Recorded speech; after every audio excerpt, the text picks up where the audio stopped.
ఒక పక్క అసమ్మతి సెగలతో రగిలిపోతున్న టీడీపీ, జనసేన, బీజేపీ, మరోపక్క సింగం సింగిల్ గానే వస్తుందని దూసుకెళ్తున్న వైసీపీ. మొత్తానికి తిరుపతి అసెంబ్లీ స్థానం దక్కేది ఎవరికో తెలుసుకోవాలనుకుంటున్నారా? అయితే ఈ పొలిటికల్ స్టోరీని చూసేయండి. ప్రశాంత వాతావరణం ఆధ్యాత్మిక భావాన్ని ఉట్టిపడేలా చేస్తుంది తిరునగరి. అంతేకాదు, రాష్ట్రంలో అనేక రాజకీయ పార్టీలు పురుడు పోసుకున్న నేలగా తిరుపతి మహాక్షేత్రంకు ఓ ప్రత్యేక ఖ్యాతి ఉంది.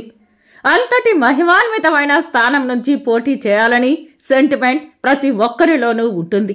ఈ నేపథ్యంలో 2024 సార్వత్రిక ఎన్నికల్లో బరిలో దిగి తమ పార్టీ బలాబలాలు తేల్చుకునేందుకు సిద్ధమయ్యారు అభ్యర్థులు.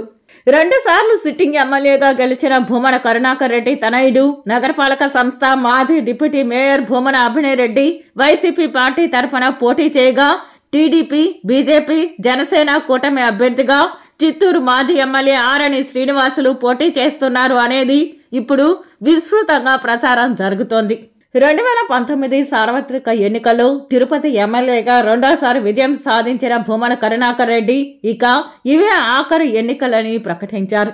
అటు తర్వాత తన వారసుడిగా భూమన అభినయ్ రెడ్డి తిరుపతి రాజకీయాల్లో కీలకమయ్యారు. స్థానిక సంస్థల ఎన్నికల్లో తిరుపతి కార్పొరేషన్ డిప్యూటీ మేయర్గా ఎన్నికైన భూమన అభినయ్ రెడ్డి అభివృద్ధిలో కీలకంగా మారారు.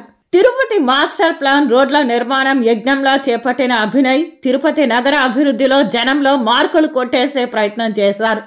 గత 6 నెలల క్రితం తిరుపతి వైసీపీ ఎమ్మెల్యే అభ్యర్థిగా దూకుడు పెంచిన అభినయ్ తిరుపతి పాలిటిక్స్ లో కీలకమయ్యారు. టీటీడీ చైర్మన్ గా భూమన కరుణాకర్ రెడ్డి అయ్యాక తిరుపతి అభివృద్ధి పరుగులు పెట్టించడంలో అభినయ్ కీలక పాత్ర పోషించాడనే దానిలో ఎలాంటి సందేహం లేదు. ఈ నేపథ్యంలోనే వైసీపీ అధిష్టానం నిర్వహించిన రీజనల్ కోఆర్డినేటర్ల సమీక్షలోనే తిరుపతి వైసీపీ అసెంబ్లీ అభ్యర్థి భూమన అభినయ్ పేరును ప్రకటించి గత 2 రోజులకు ముందు ఇడుపులపాయ ప్రాంతంలో జగన్మోహన్ రెడ్డి అధికారికంగా భూమన అభినయ్ రెడ్డిని తిరుపతి నియోజకవర్గ సమన్వయకర్తగా ప్రకటించారు. టీడీపీ, జనసేన, బీజేపీ పొత్తులో భాగంగా తిరుపతి ఎమ్మెల్యే టికెట్ ఎవరికనే విషయం ఇప్పటి వరకు క్లారిటీ లేదు. టికెట్ తమకంటే తమకని ఎన్డీఏ నేతలు చెబుతూనే వస్తున్నారు. అయితే టికెట్ పై స్పష్టత లేకపోవడంతో పార్టీ నేతలు ఎవరూ ప్రచారంలో దిగడం లేదు. తాజాగా చిత్తూరు వైసీపీ ఎమ్మెల్యే ఆరణి శ్రీనివాసులు జనసేనాని పవన్ కళ్యాణ్ కలవడంతో కొత్త చర్చకు తెరలేసింది. తిరుపతి నుంచి జనసేన బరిలో ఉంటుందని, ఆ పార్టీ తరపున చిత్తూరు వైసీపీ ఎమ్మెల్యే ఆరణి శ్రీనివాసులు పోటీ చేస్తారని విస్తృతంగా ప్రచారం జరుగుతోంది. తిరుపతిలో తనకి సొంత ఇల్లు ఉందని, స్థానికుడవుతానని పవన్ కు చెప్పినట్టు తెలిసింది.